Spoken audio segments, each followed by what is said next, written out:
Hi all, welcome to iPlus training solutions. ഞാൻ ആര്യ.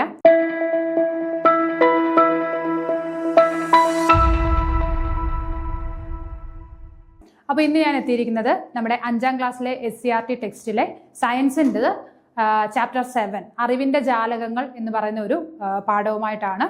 അപ്പോൾ അതിനകത്ത് നമുക്ക് ഇന്ദ്രിയങ്ങളെ, നമ്മുടെ ജ്ഞാനേന്ദ്രിയങ്ങളെ കുറിച്ചാണ്, സെൻസ് ഓർഗൻസിനെ കുറിച്ചാണ് പഠിക്കാനായിട്ടുള്ളത്. കാഴ്ച, കേൾവി, അങ്ങനെ നമ്മുടെ 5 സെൻസ് ഓർഗൻസ് ഉണ്ടല്ലേ. അപ്പോൾ അതിനെക്കുറിച്ച് വളരെ ഡീറ്റെയിൽ ആയിട്ട് കൂടുതൽ കാര്യങ്ങൾ ഇതിൽ പറയുന്നത് എന്താണ്, നമ്മുടെ കാഴ്ചയുമായിട്ട് ബന്ധപ്പെട്ട കുറേ കാര്യങ്ങൾ ഇതിനകത്ത് നല്ല രീതിയിൽ എക്സ്പ്ലെയിൻ ചെയ്യുന്നുണ്ട്. പിന്നെ അതിൻ്റെ കൂടെ തന്നെ ബാക്കിയുള്ള 4 സെൻസ് ഓർഗൻസും അതിൻ്റെ പ്രത്യേകതകളുമാണ് നമ്മൾ ഈ ഒരു ക്ലാസ്സിൽ എക്സ്പ്ലെയിൻ ചെയ്യുന്നത്. അപ്പോൾ ഒന്നുകൂടി ഓർക്കുക, സയൻസിലെ 5ാം ക്ലാസ്സിലെ സയൻസിലെ ചാപ്റ്റർ 7 അറിവിൻ്റെ ജാലകങ്ങൾ. ഓക്കെ, ചാപ്റ്റർ 7 അറിവിൻ്റെ ജാലകങ്ങൾ. ആദ്യം തന്നെ നമ്മൾ പറയുന്നത് കാഴ്ചയെക്കുറിച്ച്, കണ്ണും കണ്ണിന്റെ പെക്യൂലിയാരിറ്റീസും കാര്യങ്ങളും ഒക്കെയാണ് നമ്മൾ ആദ്യമായിട്ട് സംസാരിക്കുന്നത്. കണ്ണും കാഴ്ചയും നാം നേടുന്ന അറിവുകളിൽ ഏറിയ പങ്കും ലഭിക്കുന്നത് കാഴ്ചയിലൂടെയാണ്. നമുക്കറിയാം, നമുക്ക് ലഭിക്കുന്ന എല്ലാ അറിവും കേൾക്കുന്നതിനേക്കാൾ കൂടുതൽ നമ്മുടെ മനസ്സിൽ ഫീഡ് ചെയ്ത് വെക്കുന്ന, അല്ലെ നമ്മുടെ മനസ്സിൽ തങ്ങി നിൽക്കുന്ന ഏതാണ്? കണ്ട കാഴ്ചകളാണ് അല്ലെ. കേട്ട കാര്യങ്ങൾ കുറച്ച് സമയം കഴിയുമ്പോൾ ചിലപ്പോൾ നമ്മൾ മറന്നു പോകാനുള്ള ചാൻസ് ഉണ്ട്. പക്ഷെ കണ്ട കാര്യങ്ങൾ നമ്മൾ അത്ര വേഗം മറക്കില്ല അല്ലേ. ഓക്കെ, അപ്പോൾ നാം നേടുന്ന അറിവുകളിൽ ഏറിയ പങ്ക് ലഭിക്കുന്നത് കാഴ്ചയിലൂടെ ആണ്. മനുഷ്യ നേത്രങ്ങളിലെ ലെൻസ് നാം കാണുന്ന വസ്തുക്കളുടെ തലകീഴായ പ്രതിബിംബം കണ്ണിലുണ്ടാക്കുന്നു. അപ്പോൾ ഓർത്തിരിക്കുക, നമുക്ക് എല്ലാവർക്കും അറിയാം നമ്മുടെ കണ്ണിനകത്ത് ഒരു ലെൻസ് ഉണ്ട് അല്ലേ. അപ്പൊ ആ ലെൻസിൽ വരുന്ന പ്രതിബിംബം, അതായത് ഒരു ഓബ്ജക്റ്റിനെ നമ്മൾ കണ്ടു കഴിഞ്ഞാൽ അതിന്റെ പ്രതിബിംബം എന്താണ്, നമ്മുടെ കണ്ണിൽ പതിക്കുമ്പോഴാണ് അവിടെ എന്താണ് നെർവസ് ബ്രെയിനിലേക്ക് സ്റ്റിമുലസ് കൊടുക്കും. അതുവഴിയാണ് ഒരാളെ കണ്ടു എന്നുള്ള കാര്യം നമ്മൾ മനസ്സിലാക്കുന്നത് ആണല്ലോ. അപ്പോൾ നമ്മുടെ ശരീരത്തിനകത്തുള്ള, അതായത് നമ്മുടെ കണ്ണിനകത്തുള്ള ലെൻസിനകത്ത് പ്രതിബിംബം, അതായത് ഇമേജ് ഫോം ചെയ്യുന്നത് എപ്പോഴും എന്താണ്, തലകീഴായിട്ടാണ്, അല്ലെങ്കിൽ ഇൻവേർട്ടഡ് ഇമേജ് ആണ് ഫോം ചെയ്യുന്നത്. അത് എപ്പോഴും ഓർത്തിരിക്കണം. നമ്മുടെ ലെൻസിനകത്ത് ഇമേജ് ഫോർമേഷൻ എന്ന് പറയുന്നത് എങ്ങനെയാണ്? തല കീഴായ പ്രതിബിംബമാണ് കണ്ണിൽ ഉണ്ടാക്കുന്നത്. ഓക്കെ, ഇപ്പൊ കണ്ണിനകത്ത് എപ്പോഴും ഇപ്പോൾ ഒരാൾ നേരെ നിൽക്കുന്ന ഒരു പിക്ചർ, നമ്മുടെ തൊട്ട് മുന്നിൽ നിൽക്കുന്ന ആളെ നമ്മുടെ കണ്ണിനകത്ത് വരുന്ന, നമ്മുടെ ലെൻസിനകത്ത് അതിനെ എങ്ങനെയാണ് പ്രതിഫലിപ്പിക്കുന്നത്? ഇൻവേർട്ടഡ് ആയിട്ടാണ്, തല കീഴായിട്ടാണ് പ്രതിഫലിപ്പിക്കുന്നത്. ഓക്കെ,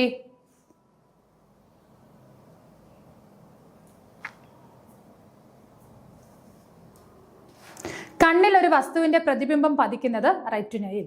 അപ്പം കണ്ണിൽ ഒരു വസ്തുവിന്റെ പ്രതിബിംബം നമ്മുടെ കണ്ണിൽ പതിക്കുന്നത് എവിടെയാണ്? റെറ്റിനയിലാണ്. ഓക്കെ, റെറ്റിനയിലാണ് ഒരു വസ്തുവിന്റെ പ്രതിബിംബം നമ്മുടെ കണ്ണിൽ പതിക്കുന്നത്. അത് ഓർത്തിരിക്കുക, റെറ്റിനയിൽ. അപ്പോൾ നമ്മൾ കണ്ണുമായിട്ട് ബന്ധപ്പെട്ട് ഓർത്തിരിക്കേണ്ട ഒരു വേർഡാണ് റെറ്റിന എന്ന് പറയുന്നത്. നമ്മുടെ കണ്ണിനകത്തുള്ള ഒരു ഒരു ഒബ്ജക്റ്റ്, അല്ലെ കണ്ണിനകത്തുള്ള ഒരു ഭാഗമാണ് റെറ്റിന എന്ന് പറയുന്നത്. അപ്പോൾ എപ്പോഴും ഏതൊരു വസ്തുവിന്റെയും ഇമേജ്, അല്ലെ പ്രതിബിംബം, അല്ലെ അത് പതിക്കുന്നത് എവിടെയാണ്? നമ്മുടെ റെറ്റിനയിലാണ്. ഓക്കെ, റെറ്റിനയിൽ പ്രതിബിംബം പതിക്കുന്നത് തല കീഴായാണ്. നമ്മൾ നേരത്തെ പറഞ്ഞു, ലെൻസിനകത്ത് എങ്ങനെയാണ് പ്രതിബിംബം പതിക്കുന്നത്? തല കീഴായിട്ടാണ്, ഇൻവേർട്ടഡ് ആയിട്ടാണ് ഇമേജ് ഫോം ചെയ്യുന്നത്. റെറ്റിനയിൽ നിന്നും സന്ദേശങ്ങളെ തലച്ചോറിൽ എത്തിക്കുന്നത് നേത്രനാഡി. ഞാൻ നേരത്തെ പറഞ്ഞിരുന്നു, എങ്ങനെയാണ് നമ്മൾ ഒരാളെ കാണുകയാണെങ്കിൽ അതിന്റെ ഇമേജ് നമ്മുടെ കണ്ണിൽ ഫോം ചെയ്ത് കഴിഞ്ഞിട്ട് എന്ത് ചെയ്യും? നമ്മുടെ കണ്ണിനകത്തു നിന്ന് നെർവ്സ് എവിടേക്ക്? ബ്രെയിനിലേക്ക് സ്റ്റിമുലസ് കൊടുക്കും അല്ലെ. അതിന്റെ റെസ്പോൺസ് ആയിട്ടാണ് നമ്മൾ എന്ത് ചെയ്യുന്നത്? ആ വ്യക്തിയെ കാണുന്നത്. അപ്പോ എന്താണ്? റെറ്റിനയിൽ നിന്നും സന്ദേശങ്ങളെ തലച്ചോറിൽ എത്തിക്കുന്നത് ആരാണ്? നേത്രനാഡി. നേത്രനാഡികളാണ് എന്ത് ചെയ്യുന്നത്? റെറ്റിനയിൽ ഒരു ഇമേജ് ഫോം ചെയ്തിട്ടുണ്ട് എന്ന് നമ്മുടെ ബ്രെയിനെ അറിയിക്കുന്നത്, തലച്ചോറിനെ അറിയിക്കുന്നത് ആരാണ്? നേത്രനാഡി. ഇവിടെ ഇമ്പോർട്ടന്റ് ആയിട്ട് പറഞ്ഞ 2-3 കാര്യങ്ങളുണ്ട്. എന്താണ് നമ്മൾ പറഞ്ഞത്? റെറ്റിനയിലാണ് നമ്മുടെ കണ്ണിന് ഒരു പ്രതിബിംബം, നമ്മുടെ ഒരാളെ കാണുന്നത്, ആ ഒരാളെ കണ്ടു കഴിഞ്ഞു കഴിഞ്ഞാൽ അതിന്റെ പ്രതിബിംബം പതിക്കുന്നത് നമ്മുടെ റെറ്റിനയിലാണ്. ആ റെറ്റിനയിലെ ലെൻസിനകത്ത് എങ്ങനെയാണ് പ്രതിബിംബം പതിക്കുന്നത്? ഇൻവേർട്ടഡ് ആയിട്ട്, തലകീഴായിട്ടാണ് പതിക്കുന്നത്. ഇനി അങ്ങനെ ഒരു ഇമേജ് ഫോം ചെയ്ത് കഴിഞ്ഞാൽ അത് എന്ത് ചെയ്യും? നമ്മുടെ ബ്രെയിനിലേക്ക് എത്തണം. ആ ബ്രെയിനിലേക്ക് ആ ഒരു മെസ്സേജ് കൊടുക്കുന്നത് ആരാണ്? നേത്രനാഡിയാണ്. ഓക്കെ, നേത്രനാഡിയാണ് കണ്ണിലേക്ക് ഒരു ഇമേജ് ഫോം ചെയ്തിട്ടുണ്ട്, അല്ലെ ഒരു പ്രതിബിംബം പതിച്ചു എന്ന് ബ്രെയിനിനെ അറിയിക്കുന്നത്, അല്ലെ സന്ദേശങ്ങൾ കൊടുക്കുന്നത് ആരാണ്? നേത്രനാഡി. വസ്തുക്കളുടെ യഥാർത്ഥവും നിവർന്നതുമായ കാഴ്ച സാധ്യമാക്കുന്നത് തലച്ചോറ്. ഇനി ഇൻവേർട്ടഡ് ആയിട്ടിരിക്കുന്ന, അല്ലെ തലകീഴായിട്ടിരിക്കുന്ന ഈ ഇമേജിനെ ഡയറക്റ്റ്, അല്ലെ അതിനെ സ്ട്രെയിറ്റ് ആക്കുന്നതിനെ നേരെയാക്കി മാറ്റുന്ന ഡ്യൂട്ടി ആരുടെയാണ്? തലച്ചോറിന്റെയാണ്. ഓക്കെ, അപ്പൊ തലച്ചോറാണ് ഈ തലകീഴായിട്ടിരിക്കുന്ന വസ്തുവിനെ നേരെയാക്കി നൽകുന്നത്. ഓക്കെ, വസ്തുക്കളുടെ യഥാർത്ഥവും നിവർന്നതുമായ കാഴ്ച സാധ്യമാക്കുന്നത് ആരാണ്? തലച്ചോറാണ്. വസ്തുക്കളുടെ യഥാർത്ഥവും നിവർന്നത്, അത് റിയൽ ഇമേജ് ആണ്. നിവർന്നത്, ഇൻവേർട്ടഡ് അല്ല വരുന്നത്, സ്ട്രെയിറ്റ് ആയിട്ടുള്ള ഇമേജ് ആണ് വരുന്നത് അല്ലേ. അപ്പം റിയൽ ആയിട്ടുള്ള, അപ്രൈറ്റ് ആയിട്ടുള്ള ഇമേജ് നൽകുന്നത് ആരാണ്? തലച്ചോറാണ്. ഓക്കെ, ഇപ്പൊ ഇവിടെ ഓരോ സെന്റൻസും വളരെ വ്യക്തമായിട്ട് ഓർത്തിരിക്കണം. റെറ്റിന എന്താണ്, ഇമേജ് എവിടെയാണ് ഫോം ചെയ്യുന്നത്, റെറ്റിനയിലാണ് ഫോം ചെയ്യുന്നത്, അത് തലകീഴായിട്ടാണ് ഫോം ചെയ്യുന്നത്. പിന്നീട് എന്ത് ചെയ്യും, അങ്ങനെ ഒരു ഇമേജ് ഫോം ചെയ്ത് കഴിഞ്ഞാൽ ഉടനെ എന്ത് ചെയ്യും, നേത്രനാഡി അല്ലെ, നേത്രനാഡി എന്ത് ചെയ്യും, മെസ്സേജുകൾ തലച്ചോറിലേക്ക് കൊടുക്കും. അപ്പൊ നമുക്ക് മനസ്സിലാവും ഒരു ഇമേജ് അല്ലെ ഒരാളെ കണ്ടു എന്ന് മനസ്സിലാവും. ഇനി നമ്മൾ കണ്ട ഇമേജ് എപ്പോഴും എങ്ങനെയാണ്, തലകീഴായിട്ടാണ് ഇരിക്കുന്നത് അല്ലെ, ആ പ്രതിബിംബം തലകീഴായിട്ടാണ് ഇരിക്കുന്നത്. അതിനെ നിവർത്തി അതിനെ യഥാർത്ഥ ഒരു ഇമേജ് ആക്കി മാറ്റുന്നത് ആരാണ്, തലച്ചോറാണ്. ഓക്കെ, അടുത്തത് ദ്വിനേത്ര ദർശനം, ബൈനോക്കുലർ വിഷൻ എന്ന് പറയും. ദ്വിനേത്ര ദർശനം ഇനി എന്താണെന്ന് നോക്കാം. രണ്ട് കണ്ണും ഒരേ സമയം ഒരേ ബിന്ദുവിൽ കേന്ദ്രീകരിച്ച് കാണാൻ കഴിയുന്നതിനെ അറിയപ്പെടുന്നത് ദ്വിനേത്ര ദർശനം. നമുക്കറിയാം നമ്മുടെ രണ്ട് കണ്ണും കൂടെ ഒരേ എന്താ പറയുന്നത്, നമുക്ക് അങ്ങനെ പറ്റില്ല. ഒരു പോയിന്റിൽ രണ്ട് കണ്ണും കൂടെ ഒരേപോലെ നോക്കി ഒരേ ബിന്ദുവിൽ കേന്ദ്രീകരിച്ച് നോക്കുന്നതിനെ അല്ലെങ്കിൽ അങ്ങനെ ചെയ്യുന്നതിനെയാണ് നമ്മൾ എന്തെന്ന് പറയുന്നത്, ദ്വിനേത്ര ദർശനം എന്ന് പറയുന്നത്. അതിന്റെ ഇംഗ്ലീഷിൽ എന്ന് പറയും ബൈനോക്കുലർ വിഷൻ എന്ന് പറയും. ഇതുമൂലം വസ്തുക്കളുടെ അകലം, സ്ഥാനം എന്നിവ നമുക്ക് കൃത്യമായി തിരിച്ചറിയാൻ കഴിയുന്നു. അപ്പൊ അത്രയും കോൺസെൻട്രേറ്റ്, രണ്ട് കണ്ണും ഒരേപോലെ ഒരു പോയിന്റിൽ കോൺസെൻട്രേറ്റ് ചെയ്യുകയാണ് അല്ലെങ്കിൽ ഒരേ ബിന്ദുവിൽ കേന്ദ്രീകരിച്ച് നോക്കുകയാണ് എന്നുണ്ടെങ്കിൽ എന്താണ്, കൃത്യമായിട്ട് ഒരു വസ്തുവിന്റെ സ്ഥാനം, വസ്തുക്കളുടെ അകലം, എത്ര ദൂരത്തിലാണ് നിൽക്കുന്നത്, അല്ല അതിന്റെ സ്ഥാനം എന്താണെന്ന് അത്രയും നമുക്ക് വളരെ ക്ലിയർ ആയിട്ട് തിരിച്ചറിയാൻ പറ്റും. ഇപ്പൊ നമ്മുടെ കയ്യിലൊരു സാധനം ഇരിക്കുക, നമ്മൾ രണ്ട് കണ്ണുകൊണ്ടും അതിനെ വ്യക്തമായിട്ട് നോക്കുകയാണെങ്കിൽ ആ വസ്തു എത്രത്തോളം ഉണ്ട്, എത്ര വലുപ്പമുണ്ട്, അതിന്റെ സ്ഥാനം എന്താണ്, എല്ലാ കാര്യങ്ങളും നമുക്ക് വ്യക്തമായിട്ട് അറിയാനായിട്ട് സാധിക്കും. അതിനെയാണ് ബൈനോക്കുലർ വിഷൻ അല്ലെങ്കിൽ ദ്വിനേത്ര ദർശനം എന്ന് പറയുന്നത്. ഓക്കെ, ദ്വിനേത്ര ദർശനം എന്ന് പറഞ്ഞു കഴിഞ്ഞാൽ എന്താണ്, ഒരേ സമയം ഒരേ ബിന്ദുവിൽ കേന്ദ്രീകരിച്ച് കാണാൻ കഴിയുന്നതിനെയാണ് എന്തെന്ന് പറയുന്നത്, ദ്വിനേത്ര ദർശനം എന്ന് പറയുന്നത്. അതായത് രണ്ട് കണ്ണും, നമ്മുടെ രണ്ട് കണ്ണും, ഒരു കണ്ണ് മാത്രമല്ല രണ്ട് കണ്ണും ഒരേ സമയത്ത് ഒരേ ബിന്ദുവിനെ കേന്ദ്രീകരിച്ച് കാണുന്നതിനെയാണ് ദ്വിനേത്ര ദർശനം എന്ന് പറയുന്നത്. അതിന്റെ പ്രത്യേകത എന്താണ്, വസ്തുവിന്റെ കറക്റ്റ് പൊസിഷൻ, അതിന്റെ വലുപ്പം, ഇതെല്ലാം നമുക്ക് വ്യക്തമായിട്ട് ക്ലിയർ ആയിട്ട് മനസ്സിലാക്കാനായിട്ട് സാധിക്കും. ഓക്കെ, മനുഷ്യ നേത്രങ്ങളുടെ മറ്റ് പ്രധാന സവിശേഷതകൾ. ഇനി മനുഷ്യന്റെ നേത്രങ്ങളുടെ പ്രധാനപ്പെട്ട സവിശേഷതകൾ എന്തൊക്കെയാണ്? നിറങ്ങൾ തിരിച്ചറിയാൻ കഴിയുന്നു അല്ലെ, മനുഷ്യന് മാത്രമുള്ള ഒരു കപ്പാസിറ്റിയാണ്, എല്ലാ നിറങ്ങളും വേർതിരിച്ചറിയാനായിട്ട് നമുക്ക് കഴിയുന്നുണ്ട്. എന്നാൽ മൃഗങ്ങളുടെ കാര്യങ്ങൾ നോക്കി, ഇപ്പം പൂച്ചയാണെങ്കിലും പട്ടിയാണെങ്കിലും ഒക്കെ എന്താണ്, അവയ്ക്ക് എല്ലാ നിറങ്ങളും കാണാനുള്ള ഒരു കഴിവില്ല അല്ലെ. പക്ഷെ മനുഷ്യ നേത്രങ്ങളുടെ പ്രത്യേകത എന്താണ്, എല്ലാ നിറവും വേർതിരിച്ചറിയാനുള്ള ഒരു കഴിവ് ആർക്കുണ്ട്, മനുഷ്യ നേത്രങ്ങൾക്ക് ഉണ്ട്. ത്രിമാന കാഴ്ച, അതായത് 3D കാഴ്ച അല്ലെ, നീളം, വീതി, ഉയരം, കനം, അകലം എന്നിവ അറിയാനുള്ള കഴിവ്. നമുക്കിപ്പം ഏതൊരു വസ്തുവിനെ കണ്ടാലും ഏകദേശം അതിന്റെ ഒരു നീളം അളക്കാൻ നമുക്ക് പറ്റും, അത് എത്രത്തോളം വണ്ണം ഉണ്ടെന്ന് പറയാൻ പറ്റും അല്ലെ, അത് നമ്മളിൽ നിന്ന് എത്ര ദൂരം അകലത്തിലാണെന്ന് നമുക്ക് പറയാൻ പറ്റും. അപ്പൊ ഇതെല്ലാം എന്താണ്, ഒരു 3D ഇഫക്റ്റ് ആണ്. ആ 3D ഇഫക്റ്റ് ഉള്ളത് കൊണ്ടാണ് നമുക്ക് ഇതെല്ലാം വ്യക്തമായിട്ട് ക്ലിയർ ആയിട്ട് കാണാനായിട്ട് പറ്റുന്നത്. അപ്പൊ മനുഷ്യ നേത്രങ്ങളുടെ രണ്ട് പ്രത്യേകതകളാണ് നമ്മളിവിടെ പറഞ്ഞത്. ഒന്നെന്ന് പറയുന്നത് എന്താണ്, എല്ലാ നിറങ്ങളും തിരിച്ചറിയാനുള്ള കഴിവ് ആർക്കുണ്ട്, മനുഷ്യ നേത്രങ്ങൾക്കുണ്ട്. പിന്നീട് എന്താണ്, ത്രിമാന കാഴ്ച, വ്യക്തമായിട്ട് ഒരു വസ്തുവിനെ കണ്ടു കഴിഞ്ഞാൽ അത് എത്ര ദൂരത്തിലാണ്, അതിന് എത്ര വീതിയുണ്ട്, എത്ര നീളമുണ്ട്, ഇതെല്ലാം വ്യക്തമായിട്ട് അളന്ന് പറയാനായിട്ട് സാധിക്കും. ഇതെല്ലാം എന്തുകൊണ്ടാണ്, ആ ത്രിമാന കാഴ്ച എന്ന് പറയുന്ന ആ ഒരു സവിശേഷത നമ്മുടെ കണ്ണിന് ഉള്ളത് കൊണ്ടാണ്. ഓക്കെ, ക്ലിയർ ആയല്ലോ.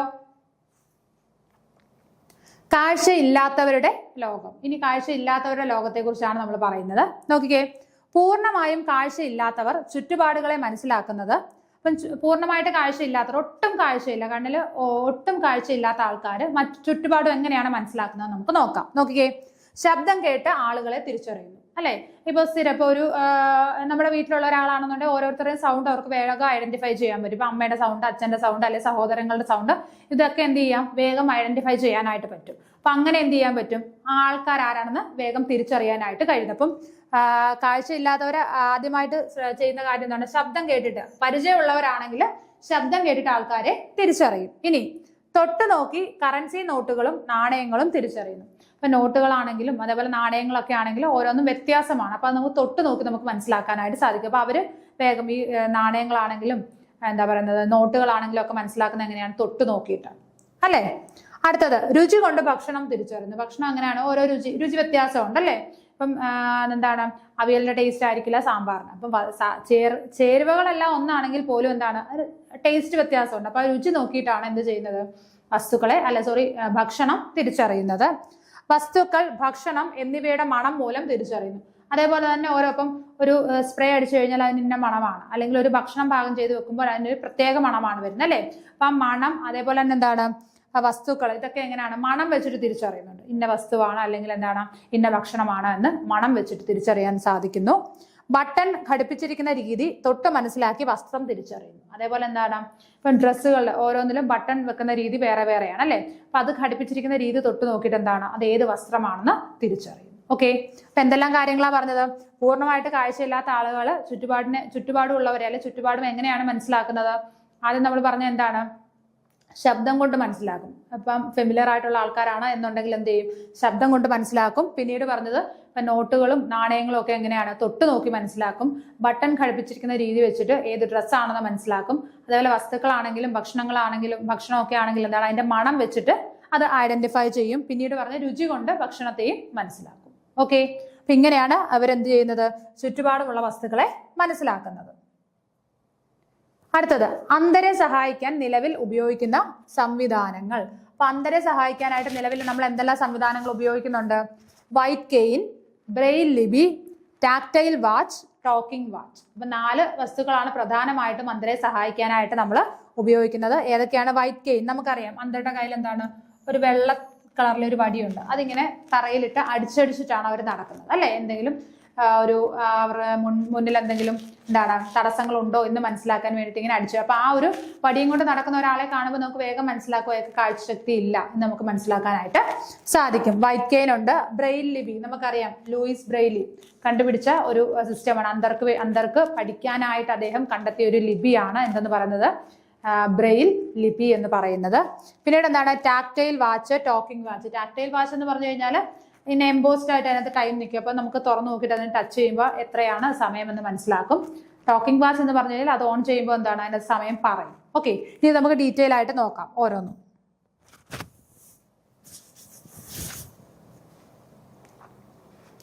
വൈറ്റ് കെയിൻ അന്ധരായ ആളുകൾ സുരക്ഷിതമായി സഞ്ചരിക്കാൻ ഉപയോഗിക്കുന്ന വെളുത്ത വടിയാണ് വൈറ്റ് കെയിൻ. നോക്കിക്കേ, അപ്പൊ അന്ധരായ ആൾക്കാര് സുരക്ഷിതമായിട്ട് സഞ്ചരിക്കാൻ ഉപയോഗിക്കുന്ന വെളുത്ത വടിയുടെ പേരാണ് വൈറ്റ് കെയിൻ എന്ന് പറയുന്നത്. ഭാരം കുറഞ്ഞ പൊള്ളയായ ഒരു അലൂമിനിയം ദണ്ഡാണിത്. വളരെ വെയിറ്റ്ലെസ് ആണ് അല്ലേ. അപ്പൊ വെയിറ്റ് കുറഞ്ഞ പൊള്ളയായിട്ടുള്ള ഒരു അലൂമിനിയം വെച്ച് നിർമ്മിച്ച ഒരു വടിയാണ് എന്തെന്ന് പറയുന്നത്?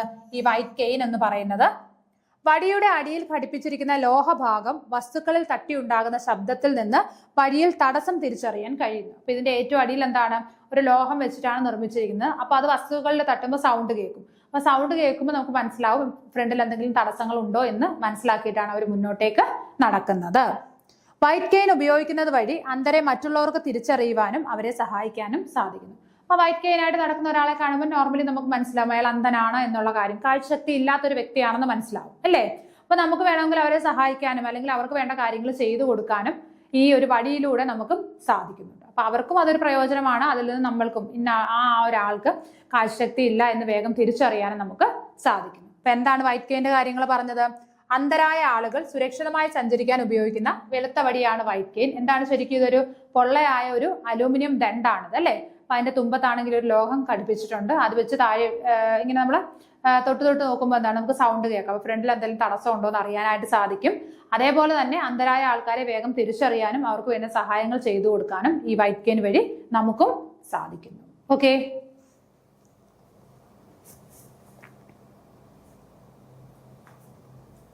അടുത്തത് ബ്രെയിൽ ലിപി. അന്ധരായ ആളുകൾ എഴുതാനും വായിക്കാനും ഉപയോഗിക്കുന്ന ലിപി സമ്പ്രദായമാണ് ബ്രെയിൽ ലിപി. നേരത്തെ പറഞ്ഞിരുന്നു ബ്രെയിൽ ലിപി എന്ന് പറഞ്ഞു കഴിഞ്ഞാൽ എന്താണ്?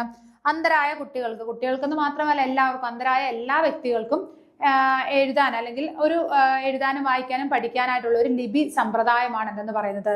ബ്രെയിൽ ലിപി എന്ന് പറയുന്നത്. കട്ടയുള്ള കടലാസിൽ തൊട്ടറിയാൻ കഴിയും വിധം ഉയർന്നു നിൽക്കുന്ന കുത്തുകൾ വഴിയാണ് അക്ഷരങ്ങൾ രേഖപ്പെടുത്തുന്നത്. അപ്പൊ എങ്ങനെയാണ് ഇതിനകത്ത്? അപ്പോ കടലാസിന് നല്ല കട്ടി കാണും. അത് എന്നിട്ട് എന്ത് ചെയ്യാൻ? അതിന്റെ കുത്തുകൾ ഇട്ട് വെച്ചേക്കും. ആ കുത്തുകൾ ഇച്ചിരി പൊങ്ങി നിൽക്കും. അപ്പൊ അത് വെച്ചിട്ട് നമുക്ക് ആ കുത്തുകളെ തൊട്ട് അത് ഏത് അക്ഷരമാണെന്ന് ഐഡന്റിഫൈ ചെയ്യാനായിട്ട് സാധിക്കും. അതാണ് ശരിക്കും എന്തെന്ന് പറയുന്നത്? ബ്രെയിൽ ലിപി എന്ന് പറയുന്നത്. ഫ്രഞ്ചുകാരനായ ലൂയിസ് ബ്രെയിലാണ് ഈ രീതിയിലുള്ള ലിപി വികസിപ്പിച്ചെടുത്തത്. ഫ്രഞ്ചുകാരനായ ആരാണ്? ലൂയിസ് ബ്രെയിലാണ് ഈ രീതിയിലുള്ള ഒരു ലിപി വികസിപ്പിച്ച് എടുത്തത്. ഓർത്തിരിക്കാതെ ഏത് നാട്ടുകാരനാണ്? ഫ്രഞ്ചുകാരനാണ്. പേര് മറന്നു പോയത് ലൂയിസ് ബ്രെയിൽ.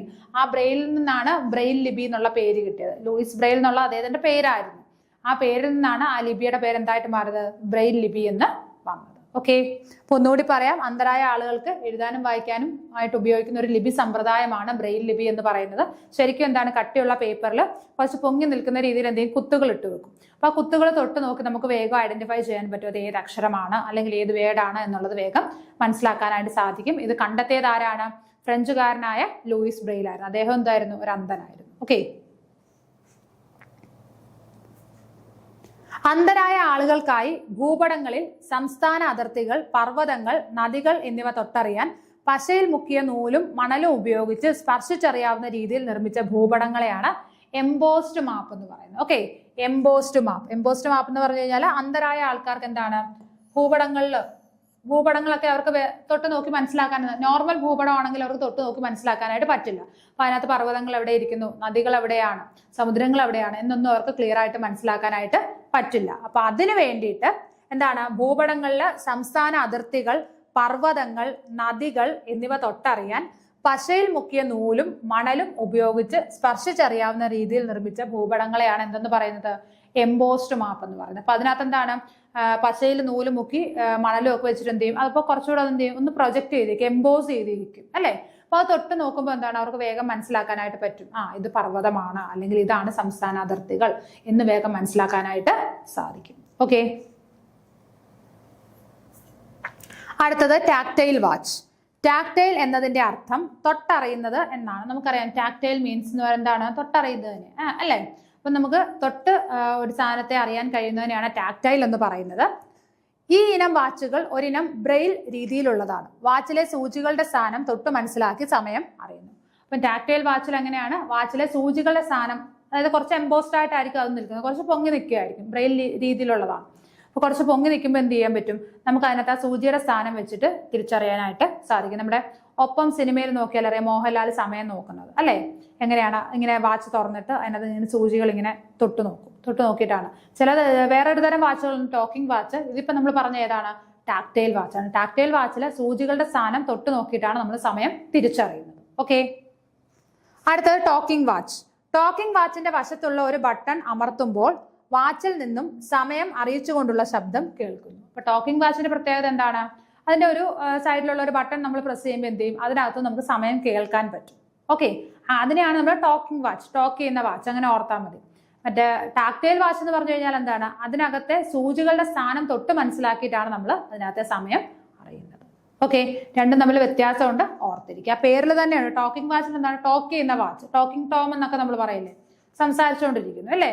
അപ്പൊ അതേപോലെ ടോക്കിംഗ് വാച്ച് എന്താണ്, സൈഡിൽ ഒരു ബട്ടൺ പ്രസ് ചെയ്യുമ്പോൾ അതിനകത്ത് എന്ത് വരും, സമയം എത്രയാണെന്ന് പറയും. ടാക്ടൈൽ വാച്ചിൽ നമ്മൾ സൂചികൾ തൊട്ട് മനസ്സിലാക്കിയിട്ടാണ് ടൈം അറിയുന്നത്. ഓക്കെ. അടുത്തത് നേത്രദാനം. കാഴ്ചയുള്ള വ്യക്തിയുടെ നേത്രഭാഗങ്ങൾ മരണശേഷം മറ്റൊരാൾക്ക് നൽകുന്നതാണ് നേത്രദാനം. അപ്പൊ കാഴ്ചയുള്ള ഒരു വ്യക്തിയുടെ മരണശേഷം, ഒരാൾ മരിച്ച് ഇത്ര മണിക്കൂറിനകം എന്ത് ചെയ്യണം, നമുക്ക് അവരുടെ കണ്ണുകൾ ഡൊണേറ്റ് ചെയ്യാം. നമ്മൾ മരിക്കുന്നതിന് മുമ്പ് നമ്മൾ സമ്മതപത്രം എഴുതി കൊടുത്തു കഴിഞ്ഞാൽ നമ്മുടെ മരണശേഷം എന്ത് ചെയ്യാം, നമ്മുടെ കണ്ണുകൾ ഡൊണേറ്റ് ചെയ്യാം. എപ്പോഴും മരണത്തിന് ശേഷം മാത്രമേ നമുക്ക് കണ്ണ് മാറ്റി വെക്കാനായിട്ട് പറ്റുള്ളൂ അല്ലേ. അപ്പോൾ നമ്മൾ മരിച്ച ഇത്ര മണിക്കൂറിനുള്ളിൽ എന്താണ്, നമ്മുടെ കണ്ണ് എടുത്ത് മറ്റൊരാൾക്ക് കൊടുക്കാനായിട്ട് സാധിക്കും. അപ്പൊ അങ്ങനെ കൊടുക്കുന്ന ആ ഒരു സിസ്റ്റത്തിനാണ് നമ്മൾ എന്തെന്ന് പറയുന്നത്, ഐ ഡൊണേഷൻ എന്ന് പറയുന്നത്, അല്ലെങ്കിൽ നേത്രദാനം. കാഴ്ചയുള്ള വ്യക്തിയുടെ നേത്രഭാഗങ്ങൾ മരണശേഷം മറ്റൊരാൾക്ക് നൽകുന്നതാണ് നേത്രദാനം. ഓക്കെ. കണ്ണിനുണ്ടാകുന്ന വൈകല്യങ്ങൾ അന്ധതയ്ക്ക് കാരണമാകുന്നു. ഇത്തരം വൈകല്യങ്ങൾ നേത്രഭാഗങ്ങൾ മാറ്റിവെക്കുന്നതിലൂടെ പരിഹരിക്കാൻ സാധിക്കുന്നു. അപ്പോൾ എന്താണ്, അപ്പൊ കണ്ണിനുണ്ടാകുന്ന വൈകല്യങ്ങൾ എന്താണ്, അന്ധതയ്ക്ക് കാരണമാകുന്നത് അല്ലെ. അപ്പൊ കണ്ണിന് എന്തെങ്കിലുമൊക്കെ ചെറിയ രീതിയിലുള്ള ഇൻഫെക്ഷനോ അല്ലെ എന്തെങ്കിലും പ്രശ്നങ്ങൾ ഉണ്ടാകുമ്പോഴാണ് അത് ഭാവിയിൽ എന്തായിട്ട് മാറുന്നത്, ബ്ലൈൻഡ്നെസ് ആയിട്ട് അല്ലെ അന്ധതയിലേക്ക് നയിക്കുന്നത്. ഓക്കെ. ഇത്തരം വൈകല്യങ്ങൾ നേത്രഭാഗങ്ങൾ മാറ്റിവെക്കുന്നതിലൂടെ പരിഹരിക്കാൻ സാധിക്കുന്നത്. അപ്പൊ ചില വൈകല്യങ്ങൾ നമുക്ക് എന്ത് ചെയ്യാൻ പറ്റും, നേത്രഭാഗങ്ങൾ മാറ്റിവെച്ച് കഴിയും. ഇപ്പൊ കോർണിയ ട്രാൻസ്പ്ലാന്റേഷൻ ഒക്കെ ഉണ്ട് അല്ലെ. അപ്പൊ എന്താണ്, ചില ഉണ്ടാകുന്ന പ്രശ്നങ്ങൾ നമുക്ക് എന്ത് ചെയ്യാൻ പറ്റും, മറ്റൊരാളുടെ ഒരു കണ്ണിന്റെ ആ ഭാഗം എടുത്ത് ഇവിടെ റീപ്ലേസ് ചെയ്ത് കഴിഞ്ഞാൽ മാറ്റാൻ പറ്റും. പക്ഷെ എപ്പോഴും കണ്ണിന്റെ എന്ന് പറഞ്ഞു കഴിഞ്ഞാൽ നമ്മൾ എങ്ങനെയാണ് ചെയ്യുന്നത്, മരണശേഷമാണ് അല്ലെ. ആരെങ്കിലും ഒരാൾ മരിച്ചിട്ടുണ്ട് എങ്കിൽ അയാളുടെ നേത്രത്തിന്റെ ഏത് ഭാഗമാണോ ആവശ്യം അതെടുത്ത് വെച്ചിട്ടാണ് നമ്മൾ എന്ത് ചെയ്യുന്നത്, സർജറി ചെയ്യുന്നത്. ഓക്കെ. അപ്പം കണ്ണെന്ന് പറഞ്ഞാൽ ട്രാൻസ്പ്ലാന്റേഷൻ സർജറി ഉണ്ട്. തീർത്തും അന്ധരായ വ്യക്തികൾക്ക് എന്താണ്, മറ്റൊരാളുടെ കണ്ണ് കൊടുത്തു കഴിഞ്ഞാൽ അല്ലെങ്കിൽ കണ്ണെടുത്ത് വെച്ച് കഴിഞ്ഞാൽ എന്താണ്, അത് പരിഹരിക്കാൻ പറ്റുന്ന കേസും ഉണ്ട്, പിന്നെ ഒന്നും ചെയ്യാൻ പറ്റാത്ത കേസുകളും ഉണ്ട്. ഓക്കെ. അടുത്തത് നേത്ര സംരക്ഷണത്തിന് ശ്രദ്ധിക്കേണ്ട പ്രധാനപ്പെട്ട കാര്യങ്ങൾ. നമുക്കറിയാം കണ്ണെന്ന് പറയുന്നത് നമ്മൾ വളരെ ശ്രദ്ധയോടെ കെയർ ചെയ്യേണ്ട, വളരെ കെയർഫുൾ ആയിട്ടിരിക്കേണ്ട, അല്ലെ കെയർഫുൾ ആയിട്ട് നമ്മൾ സൂക്ഷിക്കേണ്ട ഒരു ശരീരഭാഗമാണ് കണ്ണെന്ന് പറയുന്നത്. നമ്മളിപ്പോൾ കണ്ണിൽ പൊടി പോകാൻ നമ്മൾ ആദ്യം ചെയ്ത് നമ്മുടെ കണ്ണ് വെച്ച് തിരുമ്മുകയാണ് ചെയ്യുന്നത്. ശരിക്കും എന്താണ്, തണുത്ത വെള്ളം, നന്നായിട്ട് തണുത്ത വെള്ളം ഉപയോഗിച്ച് നമ്മൾ കണ്ണ് കഴുകുകയാണ് വേണ്ടത്. പക്ഷെ നമ്മൾക്ക് അപ്പോൾ ഒരു സുഖം, അതിന് നമ്മൾ എന്ത് ചെയ്യും, കണ്ണ് വെച്ച് തിരുമും അല്ലേ. അപ്പൊ ഈ നേത്രം എന്ന് പറയേണ്ടത് നമ്മൾ പ്രധാനപ്പെട്ട നമ്മൾ ശ്രദ്ധിക്കേണ്ട കാര്യം, നേത്ര സംരക്ഷണത്തിന് വേണ്ടിയിട്ട് നമ്മൾ ശ്രദ്ധിക്കേണ്ട കാര്യങ്ങളാണ് പറയുന്നത്. കണ്ണിൽ പൊടി വീണാൽ ഊതുകയോ തിരുമുകയോ ചെയ്യരുത്. ആദ്യം തന്നെ അതാണ് പറഞ്ഞിരിക്കുന്നത്. അപ്പൊ കണ്ണിൽ പൊടി പോയി കഴിഞ്ഞാൽ എന്ത് ചെയ്യരുത്, നമ്മൾ ഊതുകയോ തിരുമുകയോ ഒന്നും ചെയ്യരുത്. തണുത്ത വെള്ളം കൊണ്ട് കഴുകിക്കളയാം. നമ്മൾ ആദ്യം എന്താണ് ചെയ്യേണ്ടത്, നന്നായിട്ട് തണുത്ത വെള്ളം എന്ന് വെച്ചാൽ ഭയങ്കര തണുത്ത വെള്ളം അല്ല, ഒരു മീഡിയം തണുപ്പുള്ള വെള്ളം ഉപയോഗിച്ച് നന്നായിട്ട് നമ്മുടെ കണ്ണ് കഴുകുകയാണ് ചെയ്യേണ്ടത്. ഓക്കെ. മങ്ങിയ പ്രകാശത്തിലോ തീവ്ര പ്രകാശത്തിലോ ബസ്സിൽ യാത്ര ചെയ്യുമ്പോഴോ വായിക്കരുത്. നമ്മൾ ബുക്ക് വായിക്കുമ്പോൾ നമ്മൾ ശ്രദ്ധിക്കേണ്ട കാര്യം, നമ്മുടെ കണ്ണിന് ആവശ്യമായ പ്രകാശം അവിടെ ഉണ്ടോ എന്ന് നോക്കണം. ഓക്കെ. അപ്പൊ മങ്ങിയ പ്രകാശമാണെങ്കിലും തീവ്ര പ്രകാശമാണെങ്കിലും നമ്മൾ അവിടെ വെച്ച് വായിക്കരുത്. അതേപോലെ ബസ്സിൽ യാത്ര ചെയ്യുമ്പോഴും എന്ത് ചെയ്യരുത്, ബുക്ക് വായിക്കരുത്. നമുക്ക് ബസ്സിൽ യാത്ര ചെയ്യുമ്പോൾ ഫോൺ നോക്കുകയാണെങ്കിലോ ബുക്ക് വായിക്കുകയാണെങ്കിലോ വേഗം തലവേദന എടുക്കും. അതിന്റെ കാരണം എന്താണ്, അവിടുത്തെ പെട്ടെന്ന് ആ ലൈറ്റിന്റെയും ഒക്കെ പ്രശ്നങ്ങളാണ്. പിന്നെ ബസ് എന്ന് പറയുമ്പോൾ ഓടിക്കൊണ്ടിരിക്കുകയാണ് അല്ലേ. അപ്പൊ അങ്ങനെ എന്താണ്, നമുക്ക് കുറച്ച് പ്രശ്നങ്ങളുണ്ടാവും. അപ്പം എന്തൊക്കെയാണ് പറഞ്ഞത്, മങ്ങിയ പ്രകാശത്തിലും തീവ്ര പ്രകാശത്തിലും അതേപോലെ തന്നെ ബസ്സിൽ യാത്ര ചെയ്യുമ്പോഴും എന്ത് ചെയ്യരുത്, ബുക്കുകൾ വായിക്കരുത്. ബുക്കെന്നല്ല ഒരു കാര്യവും വായിക്കരുത്. TV കാണുമ്പോൾ നിശ്ചിത അകലം പാലിക്കണം. മുറിയിൽ ആവശ്യത്തിന് വെളിച്ചം ഉണ്ടാകണം അല്ലെ. TV കാണുമ്പോൾ എന്ത് ചെയ്യണം, ഒരു നിശ്ചിത അകലം പാലിക്കണം. ടിവിയുടെ അടുത്ത് തന്നെ കസേര ഇട്ട് പോയിരുന്ന് TV കാണരുത്, കുറച്ച് ഡിസ്റ്റൻസ് ഇട്ട് വേണം TV കാണാനായിട്ട്.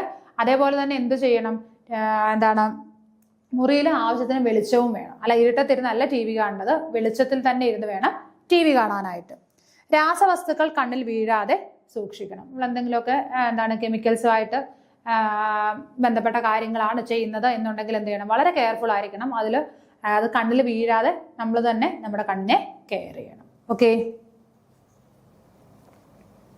കളിക്കുമ്പോൾ കൂർത്ത വസ്തുക്കൾ കണ്ണിൽ കൊള്ളാതെ നോക്കണം. അപ്പൊ നമ്മൾ കളിക്കുമ്പോൾ കൊച്ചു കുട്ടികളോടൊക്കെ പറഞ്ഞു കൊടുക്കണം, നിങ്ങൾ കളിക്കാൻ പോകുന്ന സമയത്ത് കണ്ണിലൊന്നും കൊള്ളാതെ സൂക്ഷിക്കണം. കൂർത്ത വസ്തുക്കളോ അല്ലെ എന്താണെങ്കിലും നമ്മുടെ കണ്ണിൽ കൊള്ളാതെ നമ്മൾ സൂക്ഷിക്കേണ്ട ഉത്തരവാദിത്വം ആരുടെയാണ്, നമ്മുടെയാണ് അല്ലെ. ധാരാളം പഴങ്ങളും പച്ചക്കറികളും ആഹാരത്തിൽ ഉൾപ്പെടുത്തണം. അപ്പൊ കണ്ണിന്റെ സംരക്ഷണം എന്ന് പറയുമ്പോൾ നമ്മൾ കെയർഫുൾ ആവുക മാത്രമല്ല ചെയ്യേണ്ടത്, നമ്മുടെ ആഹാരത്തിലൂടെയും കണ്ണിന് ആവശ്യത്തിന് വേണ്ടുന്ന വൈറ്റമിൻസും മിനറൽസും ഒക്കെ നമ്മൾ നൽകണം. അപ്പൊ അതിനെന്ത് ചെയ്യണം, ആവശ്യത്തിനുള്ള പച്ചക്കറികളും പിന്നീട് എന്താണ് പഴങ്ങളും ഒക്കെ കഴിക്കണം. അതൊക്കെ എന്താണ് കണ്ണിന്റെ ആരോഗ്യത്തിന് വളരെയധികം അത്യാവശ്യമാണ്. അടുത്തത്, നേരിട്ട് സൂര്യനെ നോക്കരുത്. അപ്പൊ സൂര്യനെ ഡയറക്റ്റ് നമ്മൾ നോക്കരുത്.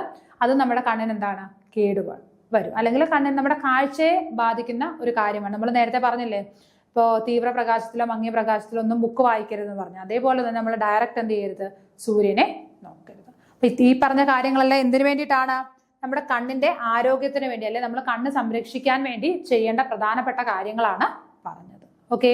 ഇപ്പോൾ ഏറ്റവും വലിയ പ്രശ്നം എന്ന് പറയുന്നത് എന്താണ്, നമ്മുടെ വീട്ടിൽ കുഞ്ഞുങ്ങളുണ്ടെങ്കിൽ കൂടുതലായിട്ട് മൊബൈൽ യൂസേജ് അല്ലേ. മൊബൈൽ നല്ല രീതിയിൽ യൂസ് ചെയ്യും, അത് കണ്ണിനൊക്കെ ഭയങ്കര പ്രശ്നം. നമ്മൾ ഓരോ ദിവസവും പത്രത്തിലും TV-യിലും മറ്റുള്ള മീഡിയയിലും എല്ലാം കാണുന്ന കാര്യമാണ്. എന്ത്, ഈ കാഴ്ച സംബന്ധം ചെറിയ കുട്ടികളെ പോലും നോക്കിക്കഴിഞ്ഞാൽ നമുക്കറിയാം സോഡാ ഗ്ലാസ് പോലത്തെ കണ്ണാടി വെച്ചിട്ട് നടക്കുന്നത്. അപ്പൊ ഇങ്ങനെ ഈ മീഡിയ കൂടുതലായിട്ട്, അല്ലെങ്കിൽ എന്താണ് ഈ സ്ക്രീനുകൾ കൂടുതലായിട്ട് യൂസ് ചെയ്തിട്ട് കുഞ്ഞുങ്ങൾക്ക് വരുന്ന ഒരു പ്രശ്നമാണ്. പക്ഷെ പണ്ട് കാലത്ത് ഒക്കെ അങ്ങനെയുള്ള പ്രശ്നങ്ങൾ ഉണ്ടായിരുന്നു, റയറായിട്ടുണ്ടായിരുന്നു. അല്ലാതെ എല്ലാവർക്കും നല്ല കാഴ്ച, അതായത് നല്ല ഭക്ഷണം കഴിച്ച് നല്ല ആരോഗ്യമായിട്ടിരിക്കുന്ന കണ്ണായിരുന്നു എല്ലാവരും. പക്ഷെ ഇപ്പോഴത്തെ ഈ ഒരു ജനറേഷനിൽ എങ്ങനെയാണ്, കണ്ണ് എന്ന് പറയുന്നത് വളരെയധികം എല്ലാവരുടെയും, അതിപ്പം കുഞ്ഞുങ്ങളെന്നല്ല വലിയ ആൾക്കാരാണെങ്കിലും എല്ലാവരും പല രീതിയിൽ സ്ക്രീൻ യൂസ് ചെയ്യുന്നു. ഇപ്പം മൊബൈൽ അല്ലെന്നെങ്കിൽ ലാപ്ടോപ്പ്, കമ്പ്യൂട്ടർ അല്ലെങ്കിൽ TV സ്ക്രീന് എല്ലാം യൂസ് ചെയ്യുന്ന ആൾക്കാരാണ്. അപ്പൊ അങ്ങനെയുള്ള പ്രശ്നങ്ങളിൽ മാക്സിമം നമ്മൾ എന്ത് ചെയ്യുക, ആ ഒരു ഡയറക്റ്റ് കോണ്ടാക്ട് അവോയ്ഡ് ചെയ്തുകൊണ്ട് കണ്ണിനെ സംരക്ഷിക്കുക. ഓക്കെ. അടുത്തത്, അന്ധനായ ഗുഹാമത്സ്യം. ഇവയ്ക്ക് കണ്ണുകളില്ല. പ്രകാശമില്ലാത്ത ഗുഹകളിൽ വസിക്കുന്ന ഇവയ്ക്ക് പരിസരം മനസ്സിലാക്കാൻ സഹായിക്കുന്നത് ശരീരത്തിന്റെ വശങ്ങളിലുള്ള വരകളാണ്. ഇവിടെയുള്ള രോമകോശങ്ങളാണ് ചുറ്റുമുള്ള ജലത്തിലെ ചലനങ്ങളെ മനസ്സിലാക്കി കൊടുക്കുന്നത്. ഓക്കെ. അപ്പൊ അന്ധനായ ഗുഹാമത്സ്യം, ഇവയുടെ ഏറ്റവും വലിയ പ്രത്യേകത എന്ന് പറയുന്നത് കണ്ണുകളില്ല. ഈ ഗുഹാമത്സ്യത്തിന് എന്തില്ല, കണ്ണുകളിൽ. ഇത് ടെക്സ്റ്റിൽ കൊടുത്തിരിക്കുന്ന ഒരു ടോപ്പിക്കാണ്, അതുകൊണ്ടാണ് ഇത് എടുത്തു പറഞ്ഞിരിക്കുന്നത്. ചിലപ്പോൾ എക്സാമിന് ചോദിക്കാൻ ഒരു ചാൻസ് ഉണ്ട്. ഓക്കെ. അപ്പൊ എന്താണ് ഗുഹാമത്സ്യത്തിന്റെ പ്രത്യേകത, എന്താണ്, ഇതിന് കണ്ണുകളില്ല.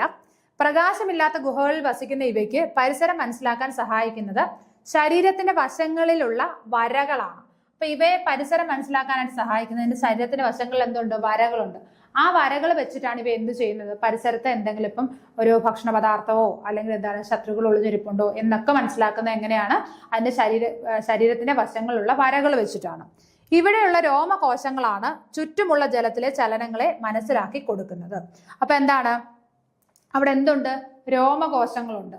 ആ രോമകോശങ്ങളാണ് ചുറ്റുമുള്ള ജലത്തിലെ ചലനങ്ങൾ. അപ്പം അതിന്റെ ചുറ്റുമുള്ള ജലത്തിൽ എന്തെല്ലാം അല്ല അത് നിൽക്കുന്ന ആ ജലത്തിൽ എന്തെല്ലാം സംഭവിക്കുന്നു എന്ന് മനസ്സിലാക്കുന്ന എന്താണ്, ആ ശരീരത്തിന്റെ എന്താണ് സൈഡിലുള്ള ആ വരകളിലുള്ള രോമകോശങ്ങളാണ്. ഓക്കെ, അവിടെയുള്ള രോമകോശങ്ങളാണ് ചുറ്റുമുള്ള ജലത്തിൽ എന്തെല്ലാം കാര്യങ്ങളാണ് സംഭവിക്കുന്നത് അല്ലെങ്കിൽ അവിടെ എന്തെല്ലാം ചലനങ്ങൾ നടക്കുന്നു എന്ന് മനസ്സിലാക്കി കൊടുക്കുന്നത്. അപ്പൊ ഗുഹാമത്സ്യത്തിന്റെ ഏറ്റവും വലിയ പ്രത്യേകത എന്ന് പറയുന്നത് എന്താണ്, അതിന് കാഴ്ചയില്ല അല്ലെ കണ്ണുകളില്ല. അപ്പൊ കാഴ്ചയില്ലാത്ത, അതായത് വളരെ ഇരുണ്ട അല്ലെങ്കിൽ ഒട്ടും വെളിച്ചം കയറാത്ത ഗുഹകളിലൊക്കെയാണ് ഈ മത്സ്യം താമസിക്കുന്നത്. അപ്പൊ അതിന് ചുറ്റുപാട് മനസ്സിലാക്കാനായിട്ട് എങ്ങനെയാണ് മനസ്സിലാക്കുന്നത്, അതിന്റെ ശരീരത്തിന്റെ വശങ്ങളിൽ വരകളുണ്ട്. ആ വരകളിലെ രോമകോശങ്ങൾ വഴിയാണ് ചുറ്റുമുള്ള ജലത്തിലെ എന്താണ് ചലനങ്ങൾ അത് മനസ്സിലാക്കുന്നത്. ഓക്കെ,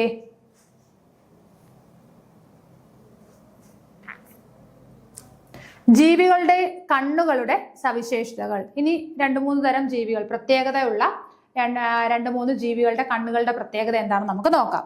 ഒന്നാമത് പറയുന്ന മരയോന്താണ്. ഒരേ സമയം കണ്ണുകളെ 2 വ്യത്യസ്ത ദിശകളിലേക്ക് ചലിപ്പിച്ച് വ്യത്യസ്ത കാഴ്ചകൾ ഒരേ സമയം കാണാൻ ഇവയ്ക്ക് കഴിയുന്നു. അപ്പൊ എന്താണ്, ഇപ്പം മരയോന്തിന്റെ പ്രത്യേകത, ഒരേ സമയത്ത് കണ്ണുകളെ 2 ദിശയിലേക്ക് ചലിപ്പിക്കാൻ കഴിയും. ഓക്കെ, നമുക്ക് എപ്പോഴും എന്താണ്, ഒരു ഡയറക്ഷനിലേക്ക് മാത്രമേ നമ്മുടെ കണ്ണിനെ ഫോക്കസ് ചെയ്യാനായിട്ട് പറ്റുള്ളൂ. പക്ഷെ മരയോന്തിന്റെ പ്രത്യേകത എന്താണ്, 2 ദിശയിലേക്ക് കണ്ണുകളെ ചലിപ്പിച്ചുകൊണ്ട് തന്നെ വ്യത്യസ്തമായിട്ടുള്ള 2 കാഴ്ചകൾ കാണാനായിട്ട് ആർക്ക് സാധിക്കും, മരയോന്തിന് സാധിക്കും. ഓക്കെ, അടുത്തത് മൂങ്ങ. മൂങ്ങയ്ക്ക് തലയ്ക്ക് നേരെ മുൻഭാഗത്തായി വലിയ 2 കണ്ണുകളാണ് ഉള്ളത്. അപ്പൊ മൂങ്ങയുടെ കണ്ണുകൾ എവിടെയാണ്, തലയ്ക്ക് നേരെ മുൻഭാഗത്തായിട്ട് വലിയ 2 കണ്ണുകളാണ് മൂങ്ങയ്ക്കുള്ളത്. തല പിറകോട്ട് തിരിച്ച് പിറകിലെ കാഴ്ചകൾ കാണാൻ ഇവയ്ക്ക് സാധിക്കുന്നു. അപ്പൊ തല പുറകോട്ട് തിരിക്കുമ്പോൾ എന്താണ്, പുറകിലത്തെ കാഴ്ചയും കാണാനായിട്ട് സാധിക്കും. ഓക്കെ,